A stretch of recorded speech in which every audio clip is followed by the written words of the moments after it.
Hey everyone, how you doing? This is Amon Green, Green Bay Packers all-time leading rusher, and you're watching Packers Total Access Live, your daily source for Packer content. Go Pack, go!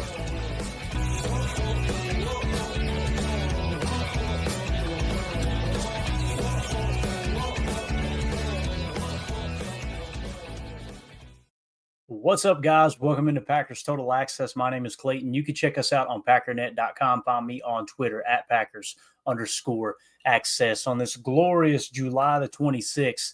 Nice little Saturday morning we just had here. A couple cups of coffee. Now we're on to some energy drinks. It's going to be scorching hot down here in Tennessee. Really excited about Packers training camp. So hopefully everybody's having an awesome weekend, having a safe weekend. Got big plans today, and just wanted to kind of drop in and chat with you guys a little bit about what just happened the first week of Packers training camp. Not going to be a long video. Just want to give you kind of a snapshot, get you in and out of here so you can get up to date on some of the things that stood out to me. And if there's anything we miss in this article, this breakdown, make sure you hit me up in the chat. Let me know what you thought were some of the bigger focal points when it comes to Packers training camp, and more specifically the first week. Before we do, I need you guys to do that YouTube stuff for me. Hit like, hit subscribe. If this is your first time into PTA, welcome. Listen, we're not experts here. We're not insiders. What we are fans just like you. We go live daily talking Packers, film breakdown. We'll do pregame shows, postgame shows, all the analysis you need from a fan's perspective. And also we've got an awesome growing community here at PTA. So if you want to be a part of that, we got many different facets that you could take advantage of and join here. We're going to be doing a big giveaway on the stream tonight. So make sure you hit the bell notification there. Make sure you get notified every time we do go live, because you'll get more and more of these random streams popping up as we get a little deeper into training camp. I see everybody filing in here.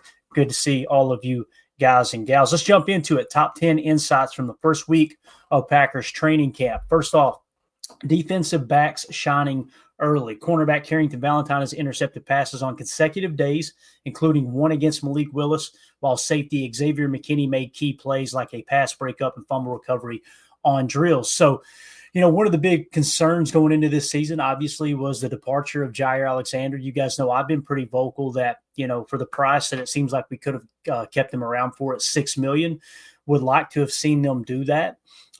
Since then, though, he parted ways. He's in Baltimore now. And, I see a lot of fans that are concerned about the DB room. I wasn't as concerned about the DB room as most people were. And listen, I understand where you're coming from. Jaire Alexander was a stud when he was healthy. He's one of the top three, definitely top five cornerbacks in the entire league. However, health was an issue. All those things, obviously the suspension, it just kind of didn't come together the way we wanted it to the last couple of years. So with that being said, though, when you dive into the DB room, guys, it's not as bad as some people may think it is. Carrington Valentine actually had a better passer rating when targeted than Jaire Alexander in 2024. He also had the same amount of interceptions as Jaire Alexander, right? Now, I'm not sitting here saying Carrington Valentine, a seventh-round pick out of Kentucky, is at the same level of a former all-pro corner in Jaire.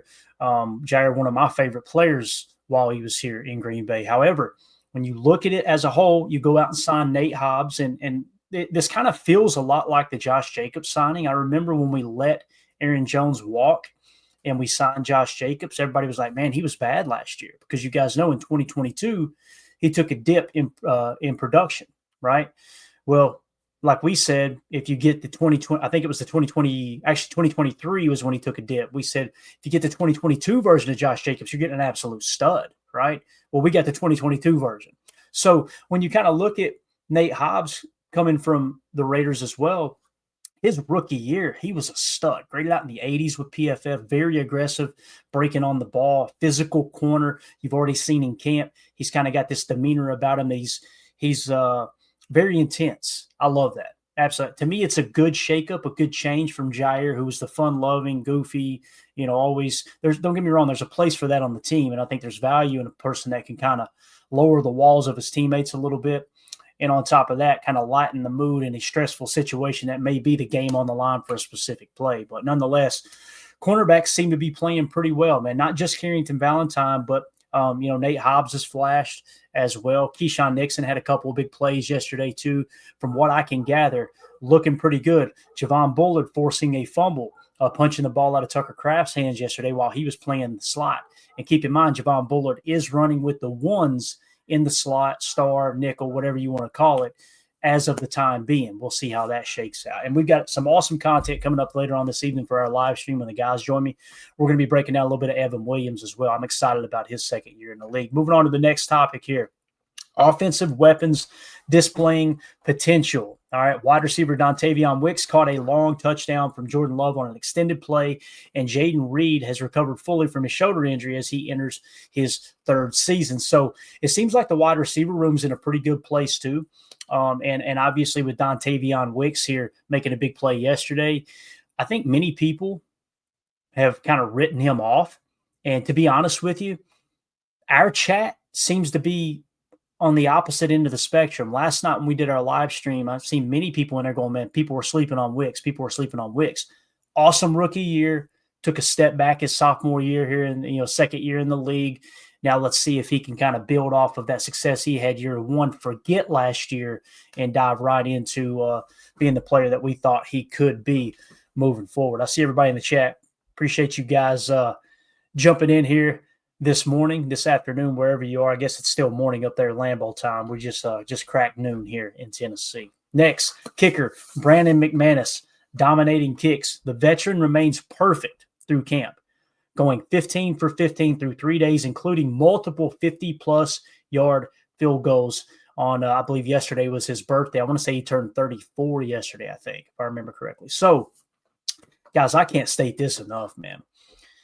Brandon McManus being a Green Bay Packer, it seems like it was yesterday that we were dealing with kickers that couldn't hit extra points. And it's like there were specific ranges that, that a Nardison was good at. And it just seemed like he missed some of the chip shots, missed some of the extra points. If I remember correctly, that was him that was struggling with the extra points. You had Greg Joseph in here.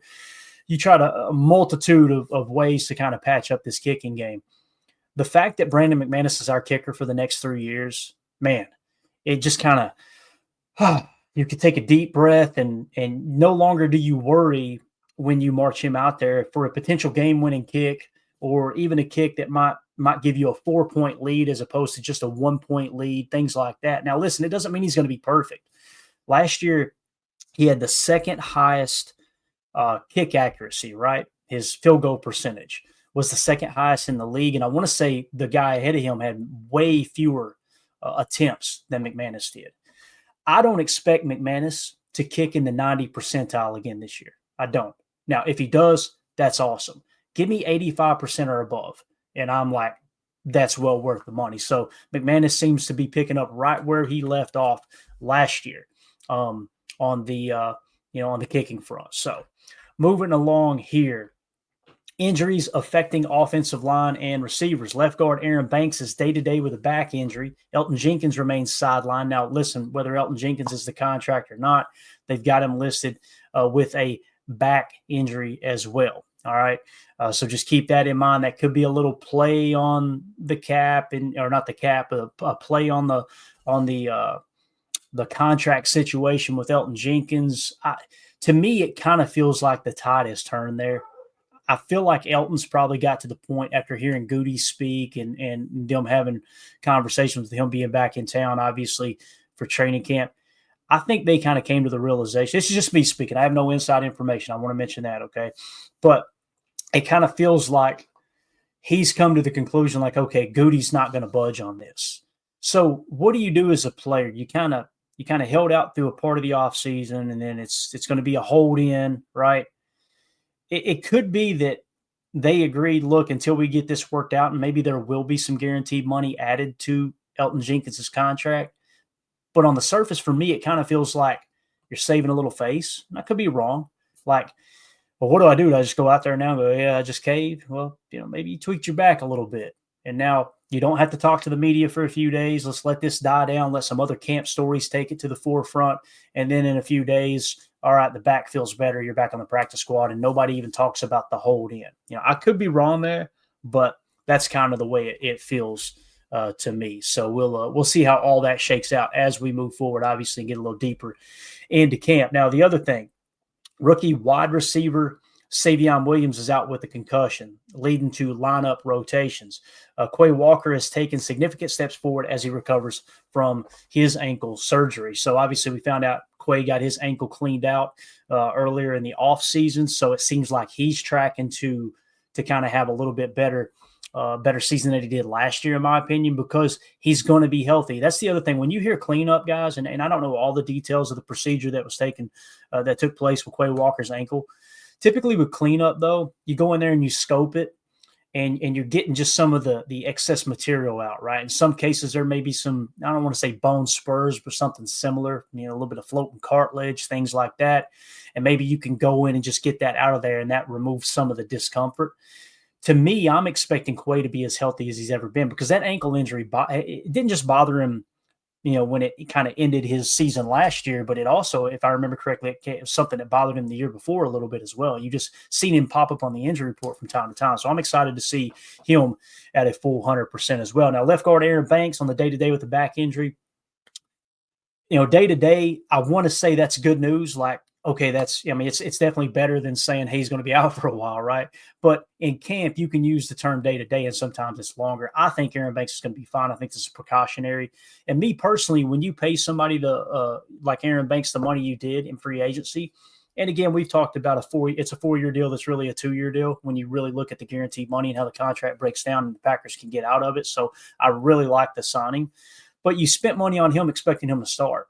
I have no problem with playing it really, really safe with the back injury and allowing some of these younger guys to get extra reps. As you've seen, Jordan Morgan kicked over from right guard to left guard, and it allowed Jacob Monk to step in and get some right guard snaps. This is the time that you want to do that, right? You want to make sure that you get those young guys reps in situations like this. I mean, it's just, to me, it makes all the sense in the world. Your back's a little tight.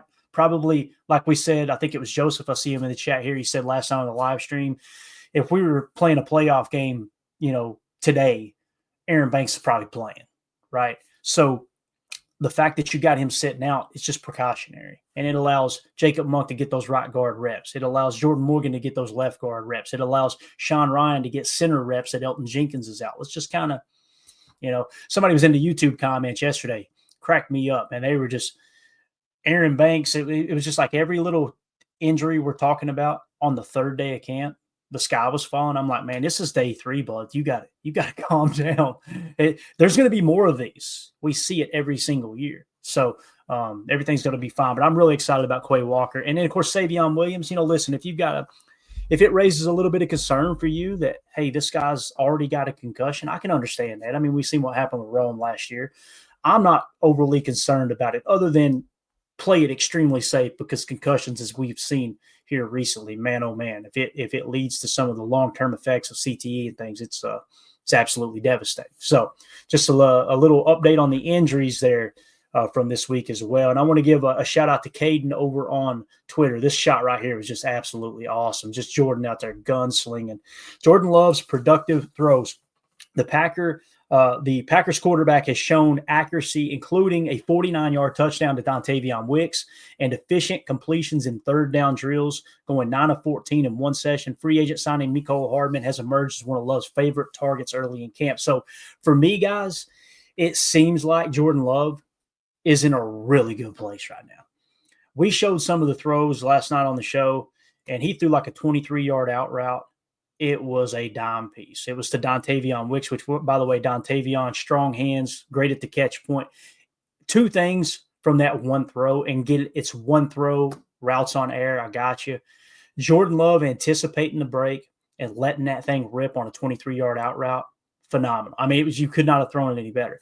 Dontavion Wicks, who had drop issues last year, strong hands catch, and it was a heater too. I mean, it was our boy Jordan Love was shooting that pill. He was humming that tater. So I feel good about where Dontavion Wicks is this camp. He's already starting to flash a little bit. Like it's almost like he took things personal. I mentioned on the show last night that Jason Wilde had a conversation with him, and he said that Dontavion Wicks fell into the trap of counting reps last year. Like, how many reps is that guy getting? How many am I getting? And just kind of allowing the noise to creep in. This year, it's just, hey, put all that in the back burner. Don't even worry about it. Just go out there and do your job and get it done. So, and Mecole Hardman, man, I'm going to start calling him Mecole now. I heard several people in interviews call him Miko. And I thought, man, all these people are saying his name wrong, saying McCole. Now I'm hearing people say McCole. So you guys correct me if I'm wrong in the chat, however you say his name. But McCole Hardman has flashed. There's no two ways about it. Jordan Love, they look like the defense was playing a cover 2 zone look, and Jordan hitting him in the bunker on the left side, what we call a hole shot, and McCole Hardman just having the awareness, having the testicular fortitude. I know the pads aren't on yet, but that's not an easy catch to make, knowing that safety in a cover 2 is right there, and you're trying to hit that hole shot, you're trying to hit that bunker shot. To be able to haul that in, I think that's big. He also had a huge catch, like a 70-yard bomb from Jordan Love, one of the first days of mini camp or practice or whatever it was. So McCole Hardman is starting to look like, and we're only 3 days in, I got it. It's starting to feel like McCole Hardman's going to make this roster. Now, we'll see. A lot of things could happen. He may end up with a drop issue. There may be an injury occur. Who knows? But right now, I'm liking McCole Hardman's chances of making the team. Up next, rookie Matthew. Shut up, A-Fam. I see you in there. Get your head out of the gutter.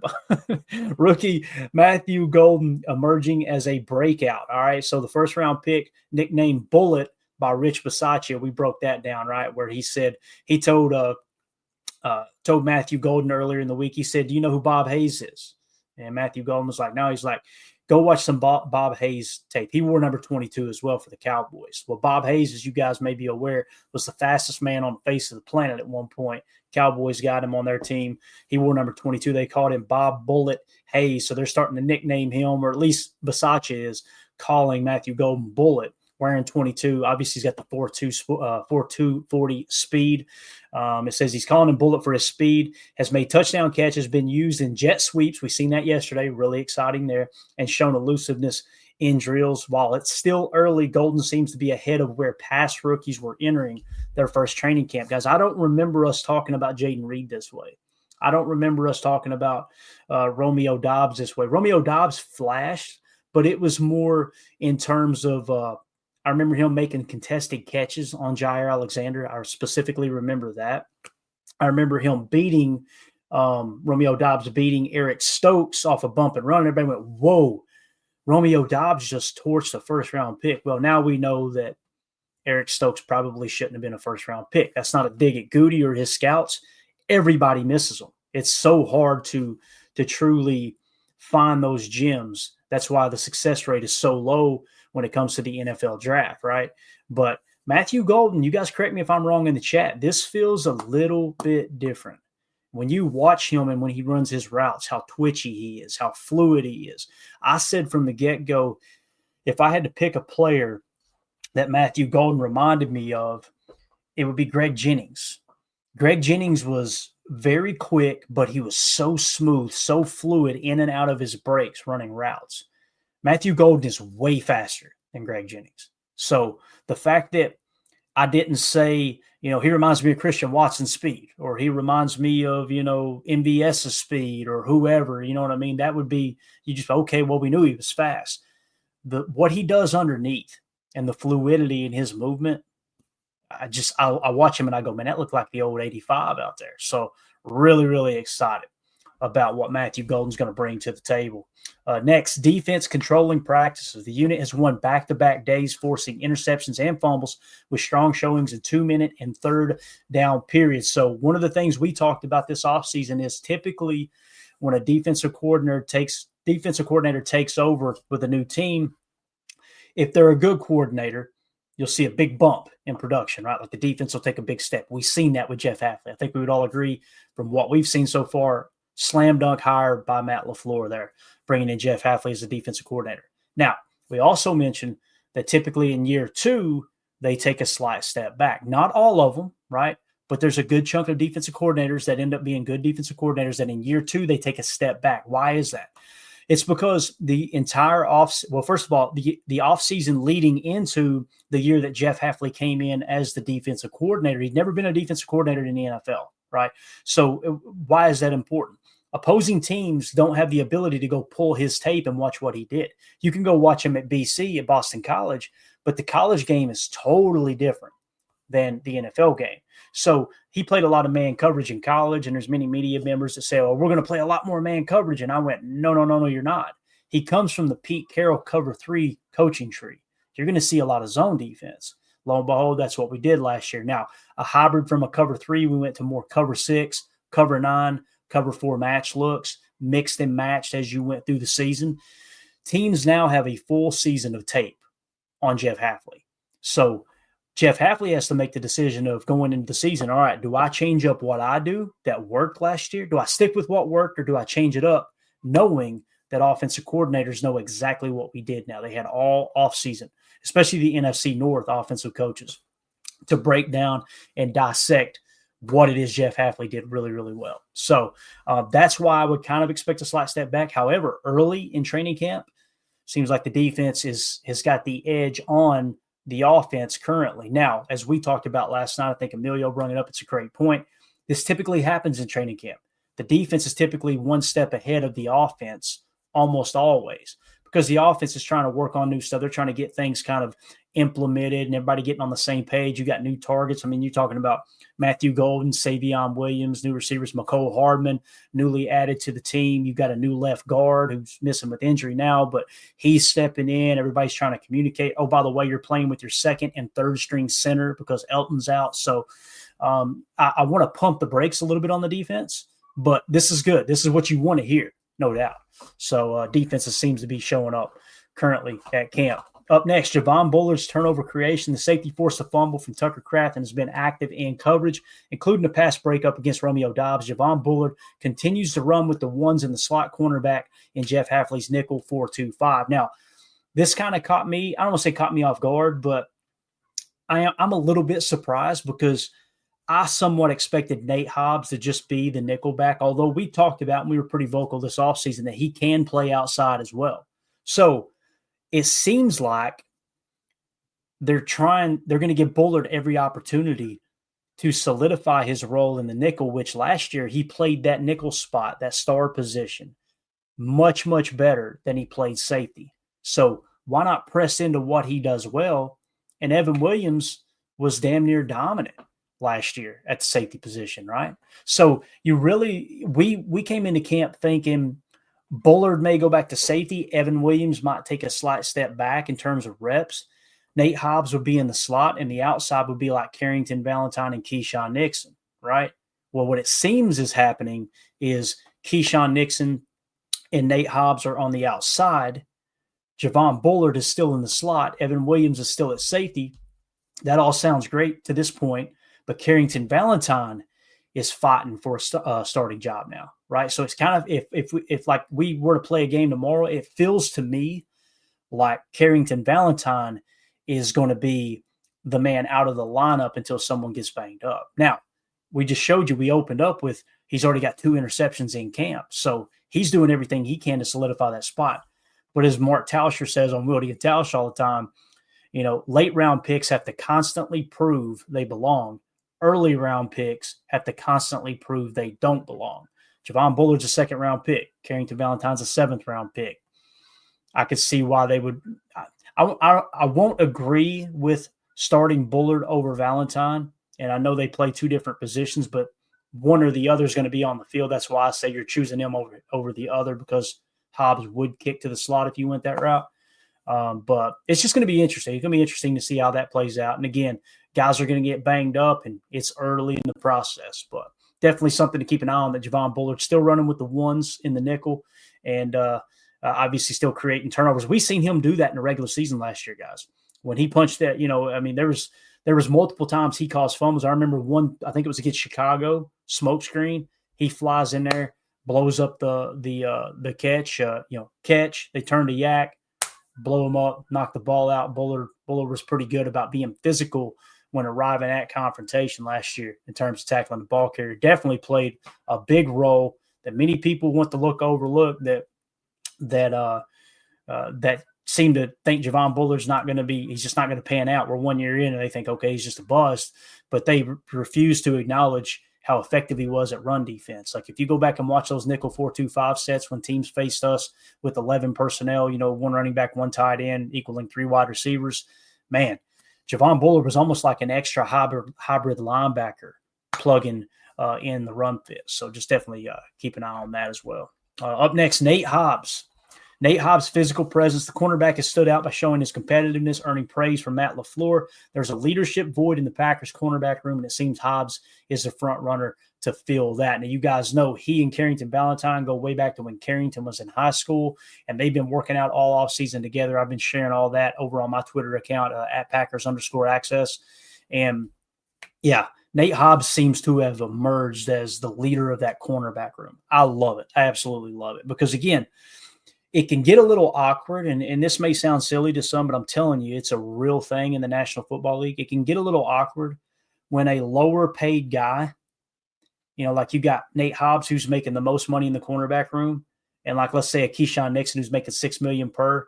If Keyshawn Nixon's the vocal leader, you kind of get to stepping on each other's toes. And I know there's people that I don't care about that. I want to not care about it too, guys.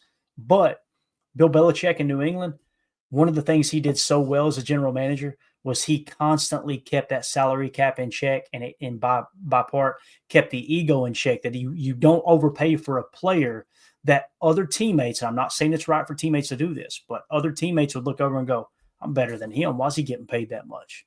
You see, so that can cause a little bit of a rift, just the minute amount of looking across the locker room at a guy other than, man, I'll go to battle with that dude. I'll lay my life on the line for him, and just have that little bit of, I'm better than him, I deserve more money than him. That stuff really matters. So the fact that Nate Hobbs emerged as the vocal leader so far, and it's early, that could change. I love it. Absolutely love it. And he's already got some buy-in from the room. He and Carrington have that great friendship, that great relationship, right? And the reason that's important is it holds the locker room together as a whole. If you get a bunch of guys from a bunch of different programs and no history whatsoever, and then you try to throw them in the locker room, you start to get factions that are created, right? This guy will buddy up with him, he'll buddy up with him. Next thing you know, you got a little rift in the locker room. That's some of the stuff that we don't talk about enough. So why do I mention that? Look at the defensive line. We talked about it last night, right? You got from the University of Georgia, just on the defensive side of the ball, you got Javon Bullard, you've got Quay Walker, Devontae Wyatt, now Warren Brinson, Nazir Stackhouse. There may even be more on defense. I don't know. Those are 5 guys that they all went to the same college. In some cases, I think Devontae Wyatt, was it Devontae Wyatt or maybe it was Quay? There was a couple guys that, I think it was Bullard. Bullard and Nazir Stackhouse won national championships together, right? And I think, I want to say Quay might have been in there at some point. I know he won a national championship as well. But when you get those guys from the same alma mater, and even if they didn't play together, they go back to their university and they work out and they do all these things, help with recruiting and stuff like that, showing that, hey, this is a true NFL pipeline of getting players into the league. When you bring those guys in together and they've spent that time together at their university, whether they play together or not, they've just been a part of that fabric, you get this unity that's formed, and it's absolutely huge, I'm telling you. So I like the fact that Nate Hobbs has become the vocal leader. So, man, the chat is on fire. You guys are awesome. Appreciate y'all hopping in here on such short notice. Wish we could use the chat a little bit more when I'm doing these solo streams, but you guys know how it is. I'm like a rat on acid anyway. I can't stay focused for more than 2.5 seconds. So if I get to looking at the chat and then trying to hit the content we were going to get into, get stuff. So really appreciate y'all hanging out here this afternoon. We're going to get out of here, guys. This was supposed to be a 10-minute video. We're at the 30-minute mark. So imagine that, right? But if you're new here, welcome into PTA. Appreciate y'all making us a part of your afternoon. Hit subscribe. Make sure you click that bell so you get notifications every time we go live. We'll be back tonight, 6:30 p.m. Central Time for PTA Live. Got a lot of cool content coming up as we're going to dive into a little Christian Watson talk and talk about his rehab. We're also going to hit on Evan Williams and what happened last year with him and how he's looking to take a step forward. I was reading some articles earlier today and just a really cool breakdown there. And we're also going to go into a little bit of Packers history and tell you guys why they chose the 1923 uniforms as the throwback. It's going to be a lot of fun. So that being said, everybody hit that like button on the way out. Appreciate y'all. Be safe out there on this Saturday. Make sure you staying hydrated. I know it's a scorcher across pretty much the entire country. And I want to give a special shout out and thanks to our international viewers and listeners as well. It's almost daily I get messages, emails, text messages from people from Scotland, people from Australia, from people from Germany. So thank you all so much for tuning in. I know the hours get completely flipped upside down when we're live. You guys should probably be asleep, but you somehow, some way find a time to find a way to support us and the time to listen and watch here on YouTube. So everybody have a great day. We'll see y'all tonight. As always, let's go out and be the change we want to see in the world, and go Pack Go. Here we go. We're out. We're out. Bye, guys.